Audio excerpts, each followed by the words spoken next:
a Erlaine sobre o espectro autista, ou transtorno do espectro autista, porque, afinal de contas, depois desse diagnóstico, a gente tem notado, não que tenha aumentado o número, mas que mais e mais pessoas estão conseguindo descobrir, né, nos seus filhos, na primeira infância, como disse a Erlaine.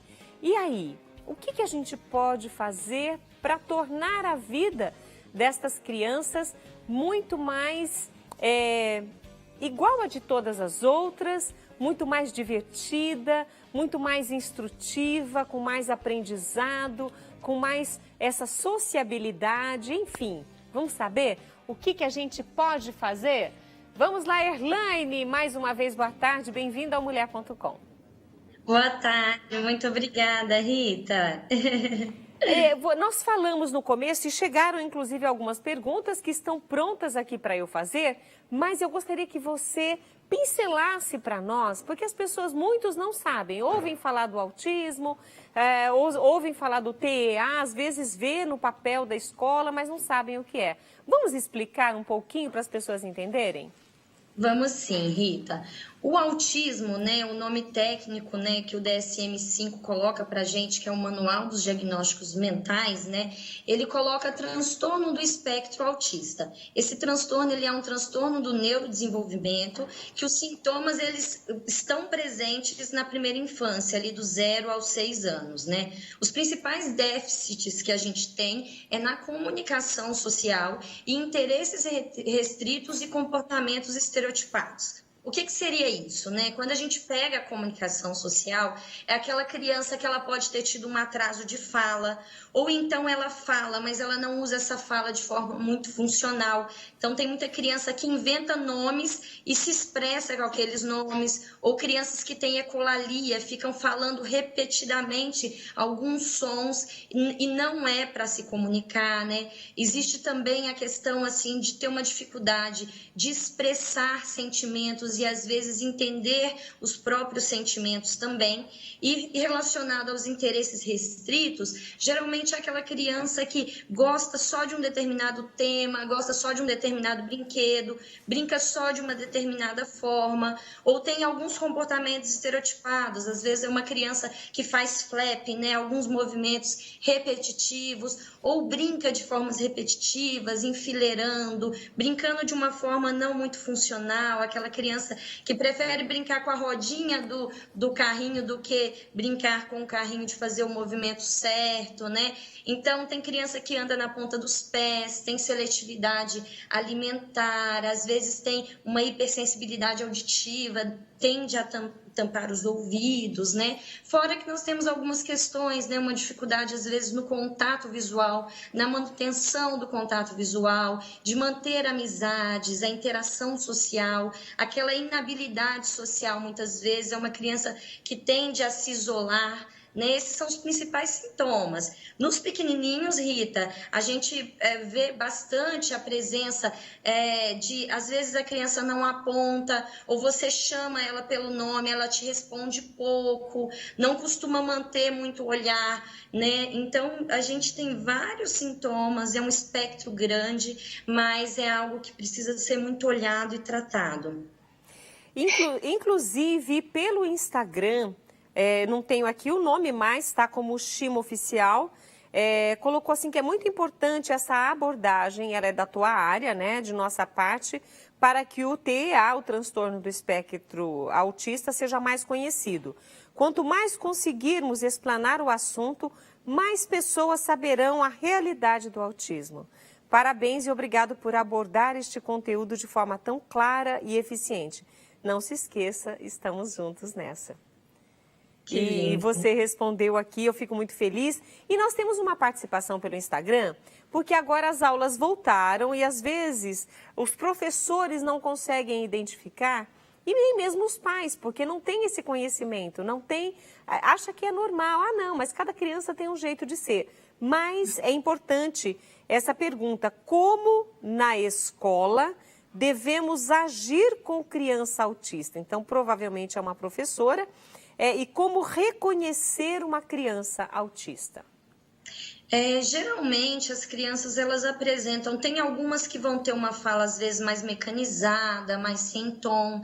Às vezes na interação social, quando você percebe que a criança está no meio de outras crianças, às vezes ela pode se sentir um pouco mais incomodada, ou aquela criança um pouquinho inadequada, né? Ela não tem aquela reciprocidade social, né? Ou ela quer falar só de um assunto, ela quer falar só de dinossauro, ela quer falar só de YouTube, às vezes ela é muito limitada. Então, assim, movimentos não muito comuns, crianças que às vezes têm, às vezes, uma agressividade que não tem especificamente uma relação com aquilo ali que a criança está vivendo no momento, uma questão de apego à rotina, às vezes você muda alguma coisa e a criança descontrola, né? Ou então ela tem uma hipersensibilidade, está muito barulho, ela está no meio de outras crianças e ela fica irritada. Então, na verdade, são várias coisas que a gente pode observar e a forma de trabalhar, né? Eu sempre coloco para os professores, sempre busquem entender, estudar o autismo, o transtorno do espectro autista, para poder abordar. Mas algumas coisas que a gente pode fazer enquanto professor é poder identificar, olha, aqui está muito barulho, está com muita luz, a criança pode estar com uma questão sensorial, né? Às vezes também eu vou ter algumas questões ligadas à rotina. Se eu quebro a rotina dessa criança, ela pode agir de uma forma descontrolada. Então, tentar agir com o máximo de previsibilidade, o máximo de rotina, para que essa criança tenha uma melhor qualidade ali de vida na escola, né? Mas não é só na escola, muitas vezes em casa também os pais têm uma certa dificuldade, mas quando descobrem também um tesouro nesses filhos. E nós temos a Rosiele hoje aqui com um testemunho muito bonito e nós vamos ver e ouvir agora. Sou a Rosiele, eu sou a mãe do Isaac, ele tem 2 anos e 8 meses. E hoje eu estou aqui para falar um pouco da intervenção precoce no transtorno de espectro autista. O Isaac começou a apresentar um atraso na fala desde 1 ano de idade e mesmo algumas pessoas, amigos, familiares, falando que eu deveria esperar o tempo dele. Eu procurei, conversei com a pediatra e nós iniciamos as terapias apenas com a fono. Quando o Isaac começou a fazer a fono, eu percebi que ele também tinha alguns outros atrasos. E principalmente, ele não respondia quando eu chamava o nome dele. Eu fiz o BERA, que é um exame para saber se o Isaac escuta. E o exame disse, o otorrino falou, o Isaac está escutando. Então isso me preocupou. Por que ele não está respondendo? Por que ele ainda não fala? Então eu fui a uma consulta com um neuro. E o neuro percebeu que o Isaac ele tem um atraso de fato no seu comportamento, em relação à sua faixa etária, e a gente iniciou um tratamento precoce no Isaac, com TO, fono e psicóloga.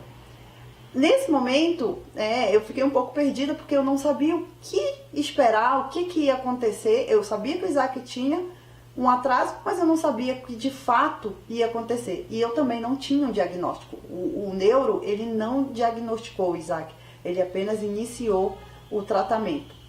Foi nesse momento, de busca que eu encontrei a doutora Erlane Chaves, e a Erlane foi uma profissional incrível, porque além dela atender o Isaac, ela nos acolheu como pais preocupados, inseguros, do que estava acontecendo e do que seria o futuro do Isaac. Então, já nas primeiras terapias, a gente pode ver ali o empenho da Erlane com o Isaac e também a evolução do Isaac. Eu quero deixar claro aqui que não é um tratamento pontual, é um tratamento que é a longo prazo. Então, a criança ela vai respondendo conforme os estímulos, a quantidade de horas que ela faz de fato a terapia e também o estímulo que ela recebe em casa. E com a terapia, com a orientação da Erlane, eu pude entender o que eu estava fazendo que estimulava e o que atrapalhava, principalmente o celular. Então, isso me ajudou a entender de fato aquelas metas e objetivos que a gente tem numa terapia. Infelizmente, muitos pais ainda esperam o diagnóstico para começar a terapia. E eu entendo que a gente deve entender um olhar crítico sobre a criança.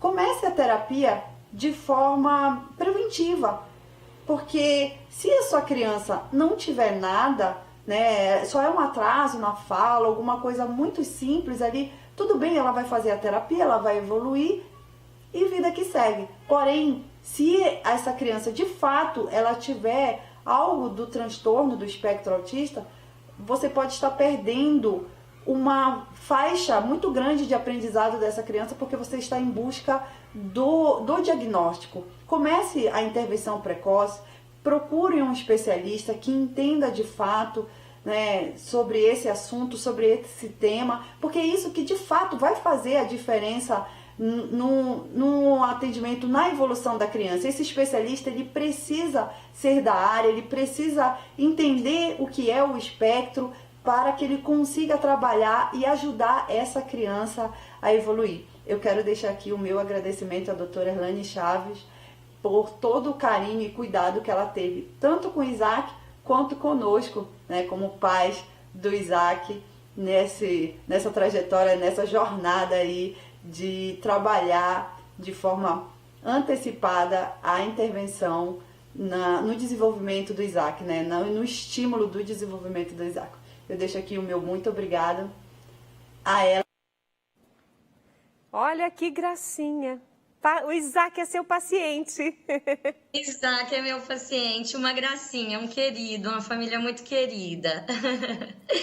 Eu acho importante, Rita, até aproveitar para poder colocar isso, né? Na verdade, o diagnóstico de autismo, ele não existe um exame, né? Não existe, é um diagnóstico clínico, né? Então, aqueles pais que têm uma dúvida no diagnóstico, eles devem procurar um neuropediatra ou um psiquiatra infantil, e geralmente esses profissionais, eles solicitam uma avaliação neuropsicológica, que é o psicólogo, o neuropsicólogo que faz, uma avaliação fonoaudiológica, uma avaliação da terapeuta ocupacional, porque todo o trabalho, tanto do diagnóstico ao tratamento, é feito por uma equipe interdisciplinar, sabe? Nós temos mais uma participação aqui. A Maria Aparecida Neto Mota, ela colocou: gostaria de saber se uma pessoa... Gostaria de saber de uma pessoa autista que falava corretamente. Depois de um tombo de bicicleta, parou de falar. Se tem como recuperar a fala? Ah, sim. Na verdade, essa criança pode ter tido algum trauma, né? Na verdade, alguma questão emocional que pode ter impedido. Ou então tem que avaliar também, existem algumas crianças com autismo que elas desenvolvem e chegam em um dado momento elas regridem. Então, na verdade, ela vai precisar aí de uma avaliação, de uma fono, para poder entender melhor qual é a questão, se for uma questão emocional, procurar um psicólogo para poder trabalhar. Né? Isso é muito importante. Agora, o que a gente precisa levar em conta também, Rita, a questão da intervenção precoce, ela é uma intervenção que a gente foca na intervenção precoce porque o cérebro ainda é bem molinho, então dá para fazer novas redes neuronais, né, e fazer com que a criança tenha um melhor desenvolvimento. Por isso que a intervenção precoce, ela precisa ser baseada na análise do comportamento aplicada, que é o que a gente chama de ABA, e que seja uma intervenção com intensidade e frequência para que a criança possa evoluir o máximo possível. Olha, e nós estamos aí aprendendo com a Erlane Chaves, psicóloga que está conosco hoje, sobre essa intervenção que deve ser feita o antes possível, precocemente, para que essa criança tenha um desenvolvimento diferente. Então, vocês viram aí o testemunho da Rose, a mãe do Isaac, que é paciente da Erlane, mas nós podemos colocar aqui inúmeros testemunhos de pessoas que começaram antes e tiveram, olha, muitas vitórias com esses filhos no seu crescimento. Inclusive, dependendo, claro, do grau do autismo, né? Existem pessoas que passam desapercebidas na sociedade de que ela tenha um problema como esse no seu desenvolvimento, até mesmo na fase adulta, não é isso?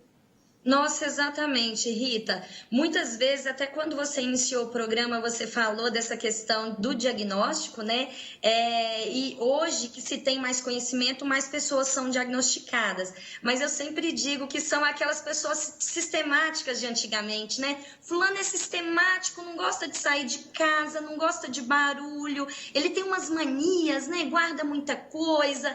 Essas pessoas, às vezes, são autistas não diagnosticados, né? Então, isso que você disse, o autismo não é uma questão que vai impedir, né? A criança autista, o adolescente, o adulto pode ter uma qualidade de vida muito boa e é por isso que a gente luta, né? E nós conhecemos, eu não vou aqui citar os nomes, né? Não tenho autorização para falar, ligar esses artistas ao autismo, mas nós conhecemos artistas aí famosíssimos de muitos filmes americanos que a gente fala, nossa, que bacana, olha, ele faz isso, faz aquilo, e são autistas. No mundo do futebol, nós temos estrelas do futebol que são autistas e a gente não vê, não percebe, mas todos eles aprenderam ao longo da sua vida a lidar com o problema e a se entender também, a família a apoiar, e tudo isso fez destas pessoas vitoriosas e de sucesso. Então, o que eu quero deixar hoje aqui, aproveitando esse seu gancho, esse assunto tão importante, não só no mês de abril, mas no ano inteiro, é que as pessoas respeitem os limites, mas principalmente, né, os limites da pessoa com autismo, mas também busquem ajuda e busquem ajudá-las para que elas tenham esse desenvolvimento, para que tenham sucesso e sintam-se parte da nossa sociedade sem essa divisão e sem preconceito. Exatamente. Pode falar. Não, exatamente. Eu acho viu? que é o que a gente precisa. A gente precisa saber sobre autismo, a gente precisa estudar autismo. Os pais precisam ser orientados para poder fazer as intervenções em casa, para que essas crianças tenham o máximo de intensidade, de terapia, o máximo de estímulo, e elas podem ser mais, né? Então, a questão é essa, a gente tem que trabalhar para que elas consigam ser o melhor que elas podem ser. Irlane, eu quero agradecer a tua participação comigo, você enriquece o nosso conhecimento, nos esclarece muita coisa, eu quero agradecer a tua participação, agradecer também a Rosiele Pegado, que é a mãe do Isaac, por participar dessa conversa. Geralmente os pais se retraem, né? Não querem falar disso, e ela falou e incentivou ainda a começar precocemente, independente do diagnóstico, começar esse tratamento, porque vai só ajudar os filhos, independente do problema que eles tenham, né? Então, eu quero agradecer demais a vocês por enriquecerem o nosso conhecimento a partir de vocês. Eu que agradeço imensamente a confiança de sempre, Rita. Olha, nós já disponibilizamos os seus contatos e queremos, então, que você volte mais vezes com temas interessantes e ricos como esse. Obrigada, muito obrigada. Beijão!